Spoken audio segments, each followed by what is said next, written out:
President Donald Trump is setting a historic pace for mistruths during his time in office.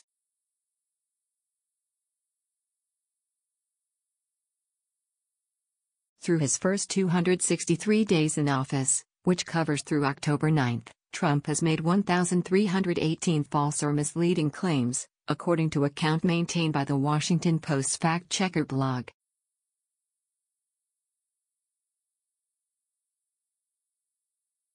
Trump added to that total, bigly, during an impromptu news conference with Senate Majority Leader Mitch McConnell following a lunch between the two men on Monday.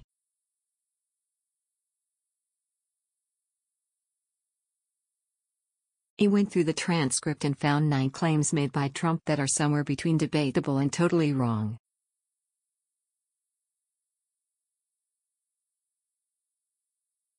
Here are the full remarks if you want to have a go at it yourself. 1. We are probably now, despite what we read, we're probably now, I think, at least as far as I'm concerned, closer than ever before.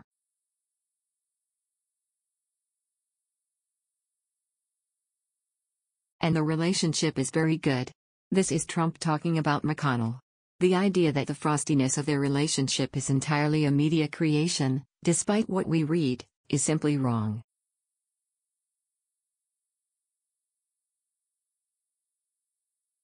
Don't believe me? Check Trump's Twitter feed around August 10. Can you believe that Mitch McConnell, who has screamed repeal and replace for 7 years, couldn't get it done? Trump tweeted.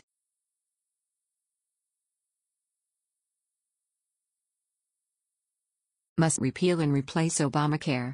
Or this quote from Trump, I said, Mitch, get to work and let's get it done.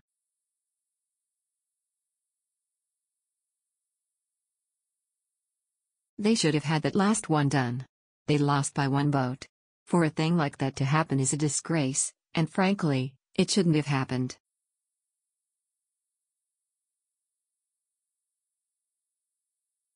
Or when Trump refused to say whether McConnell should consider resigning if health care didn't pass.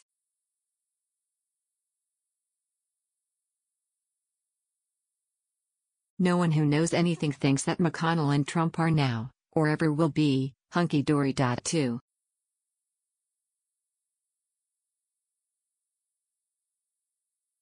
We are getting close to health care. We'll come up in the early to mid part of next year.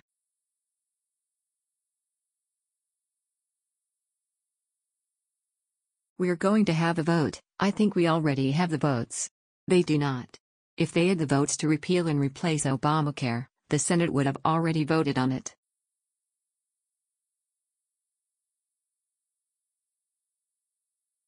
As I've noted before, Trump doesn't have some sort of secret plan that none of us know about to get the 50 Republican yeses on any sort of repeal/replace measure.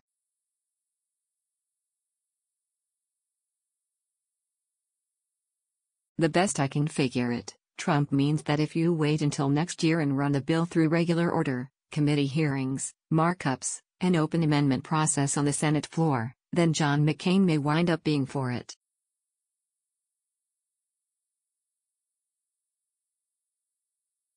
McCain's objection to the latest iteration of repeal and replace was that it didn't go through regular order.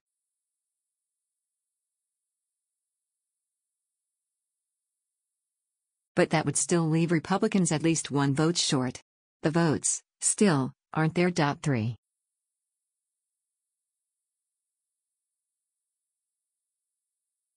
I looked at some of these numbers, between the judges, and I want to say that we will set records in terms of the number of judges.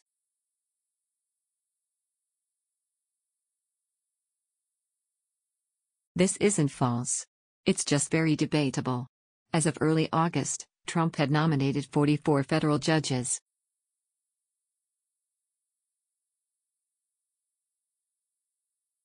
That's a fast pace. But it's not clear whether Trump will break the record for judicial appointments, which is held by Ronald Reagan, 402.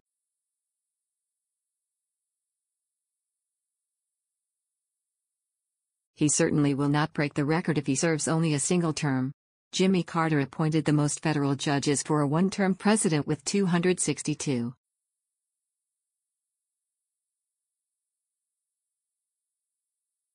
4. because we're going to have a major announcement, probably next week, on the drug crisis and on the opioid massive problem.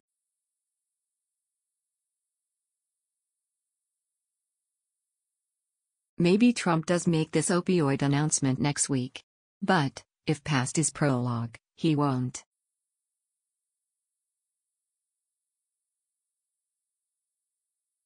Trump insisted back in August that he was on the verge of declaring the opioid crisis a national emergency.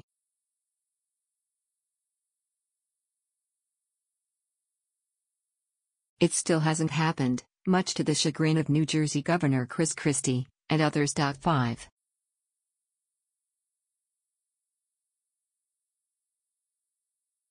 I have a fantastic relationship with the people in the Senate, and with the people in Congress.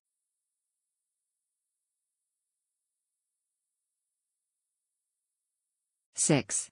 The Republican Party is very, very unified. 7. Obamacare is a wreck, it's a mess, it's destroying lives.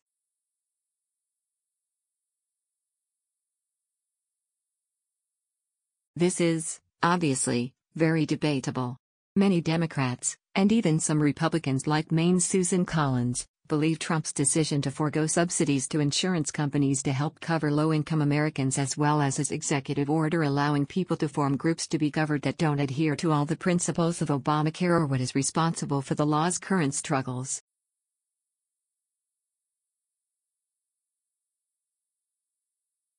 Trump doesn't help his cause here because he has said repeatedly in the past that we'll let Obamacare fail and then the Democrats are going to come to us.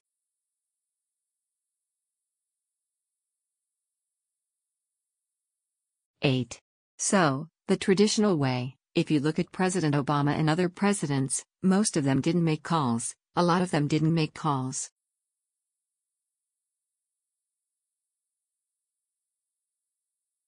I like to call when it's appropriate, when I think I'm able to do it. 9. So there has been absolutely no collusion.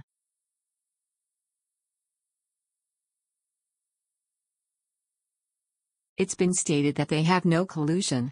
Trump, again, misstates the facts, as we know them, on the Russia investigation being conducted by Special Counsel Robert Mueller and the parallel investigation being conducted by the Senate Intelligence Committee.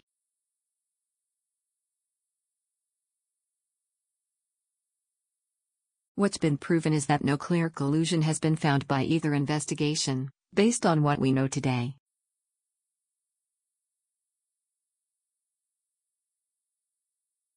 Last week, Intelligence Committee Chair Richard Burr said only that there was more work to do regarding possible collusion.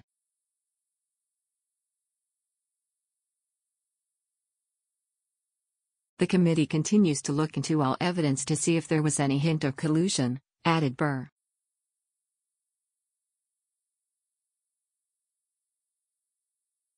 Mueller and his team have said nothing about collusion one way or the other. So, it's neither ruled in nor out.